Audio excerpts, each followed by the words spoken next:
जय जय राम कृष्ण हरि। गीता प्रेमी श्रद्धालुओं को गोपाल नारायण, गोपाल कृष्ण, गोविंद नारायण हरि स्मरण के साथ हरि शरण में रहते हुए गीता दर्शन करेंगे। आज चौथा श्लोक में जाएंगे। उसके पहले कैप्शन में जो आप पढ़ते हैं कि हारे थके और निराश वृद्धावस्था में जो प्रवेश चुके हैं ऐसे श्रद्धालुओं के लिए ये श्रृंखला चलेगी। तो उसका अर्थ, उसका भाव मैं प्रकट करूं। हारना होता है भगवान के मैं हारा नहीं तो मैं भगवान के शरण में क्यों जाऊंगा। मैं थका नहीं तो मैं भगवान के शरण में क्यों जाऊंगा। और मेरी कुछ आशाएं बची हैं तो वो आशा प्राप्त करने के लिए प्रयास करूंगा। हरि शरण में क्यों जाऊंगा। इसलिए ऐसे श्रद्धालु जो थके हारे निराश हुए हैं लेकिन श्रद्धालु है, श्रद्धा बची है, वो बड़ा भारी काम कर देती है श्रद्धा। भगवान ने कहा श्रद्धावान लभते ज्ञानम, चौथा अध्याय, श्रद्धावान लभते ज्ञानम। हरे कृष्ण गोपाल। हाँ, चौथा का है 39वां, श्रद्धावान लभते ज्ञानम तत्परः संयतेन्द्रिय ज्ञानम लब्ध्वा पराम शांतिं न चिरेणाधिगच्छति। श्रद्धा से ज्ञान, ज्ञान से परम शांति। हाँ, यतेन्द्रिय जो है ना, श्रद्धा के साथ साथ जो इंद्रियां लगी हुई है ना, आंखें देखती है, कान सुनती है, वो आंखें देखना चाहती है ये जगत का दर्शन। हाँ, कान सुनना चाहते हैं भगवान के भजन के अलावा और कई सारी चीज़ें। हाँ, तो ये सब को नियंत्रित करके श्रद्धावान ज्ञान को प्राप्त होता है, भगवान ने चौथे अध्याय में कहा। और ज्ञान प्राप्ति से पराम शांति, वृद्धावस्था में पहुँचे हुए जन है, मनुष्य जन, हाँ, वो परम शांति को ही चाहते हैं। और श्रद्धा से ज्ञान, ज्ञान से परम शांति, चौथा अध्याय। अच्छा, तो श्रद्धालु भगवान के शरण में बैठे, अपनी हार मन से स्वीकारे, अपनी शक्ति वो सीमित है, उसका स्वीकार करें।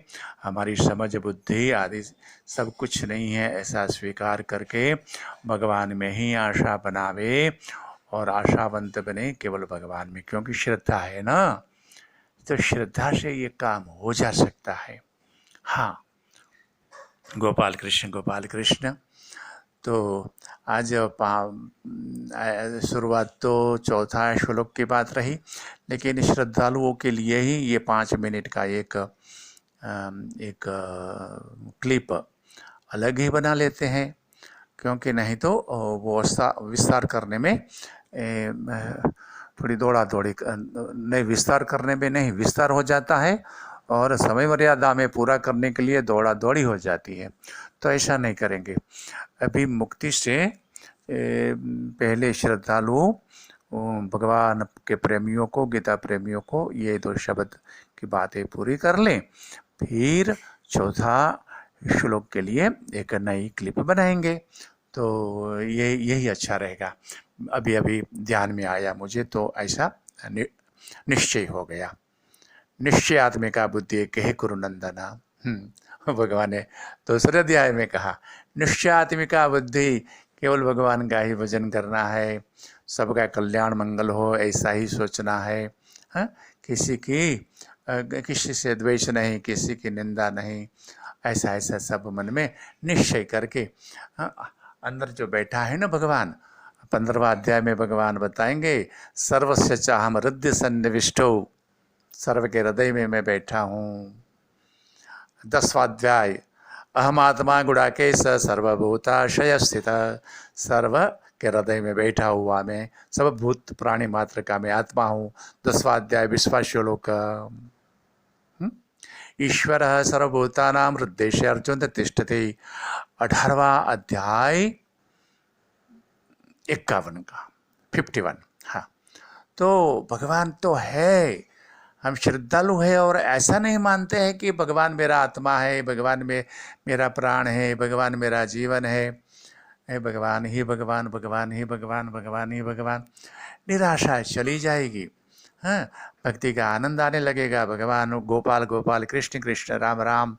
हाँ, मन में जो भी नाम प्रिय लगे या मंत्र जाप, ये जप करते करते भी थक जाते हैं ना, अनुभव है ना, तो उस सब भगवान को अर्पण करके केवल उसका नाम आधार ले रहा। और विशेष नाम कोई ऊंचा नीचा नहीं है, ऐसा कहने से बोलने से अपराध होता है। नाम भगवान का अपराध होता है। मन में जो प्रिय लगे नाम, केवल नाम, तो ये निराशा चली जाएगी। मैंने ऐसे पवित्र आत्माओं से सुना है, श्री गंगा जी के किनारे ऋषिकेश के पवित्र तीर्थ स्थली में, कि भगवान का नाम जब लेते हैं ना, तो ऐसा लीजिए कि जीभ पर रस आवे। गोपाल गोपाल, राम राम अभ्यास करें, रस आवे। गोपाल गोपाल, राम कृष्ण सीताराम सीताराम, राधे कृष्ण। हाँ, तो ये जैसे भगवान का नाम लेते हैं, जप नहीं, जप से तो थके हुए हैं। नाम स्मरण, जप में कुछ विधि भी होती है, जप में तो बड़ी आंतरिकता भी आ जाती है, सबों का अनुभव है। हाँ, तो ये स्मरण में तो सब मुक्ति है ना। बैठे बैठे, सोते सोते, खाते पीते, बातें करते करते भी अंदर स्मरण चल सकता है। बातें भी कर लेते हैं, संसार का काम भी। और हाँ, नियत कर्म तो करने को भगवान ने कहा है। नियत कर्म कभी नहीं छोड़ना चाहिए। साधक की कोई भी अवस्था हो, अभी युग के अनुरूप जो है ना, कहीं हिमालय में गुफा, झरने, फल पुष्प, फल कंदमूल आदि साधक को नहीं उपलब्ध होता है। पहले हुआ करता था। हिमालय में हो या विंध्याचल में हो या आबू पर्वत में हो या तो गिरनार में हो, हाँ, ये सब हुआ करता था। अब वो उपलब्धि नहीं है। स्थान की उपलब्धि नहीं है, शुचोदेश है, जल उपलब्ध नहीं है, फल फूल पुष्प आदि उपलब्ध, कहाँ जाएगा ये, कहाँ जाएगा? संन्यास लेके भी कहाँ जाएगा? गोपाल कृष्ण हरे कृष्ण, गोपाल गोपाल कृष्ण गोपाल। तो ये सब श्रद्धालुओं के लिए श्रद्धा है ना, मेरा भगवान है। भगवान नहीं, ये सब भगवान बीज है। ये बीज से संसार पैदा हुआ है, ये बीज ही सबका बीज है, ये आदि कारण है, आदि बीज है। ये जगत में, संसार में क्लेश, अशांति और ये लड़ाई झगड़ा आदि सब देख के श्रद्धालु जन और निराश हो जाता है। वो जो है ना, वो एक बीज से निकला है और ऊपर सपाटी में है, वो कोई रोक नहीं पाएगा, ना किसी से रोका है। अब सपाटी से नीचे चले जाओ, आप ऊपर रहो और ये अशांति दूर कर सकते हो संसार की तो करो, लेकिन वो किसी के हाथ में नहीं है। और जो वृद्धावस्था में पहुँचे हैं उसको तो वो सपाटी से नीचे चले जाना चाहिए, गहराइयों में, नहीं तो बहुत ऊंचाई में चला जाना चाहिए। पर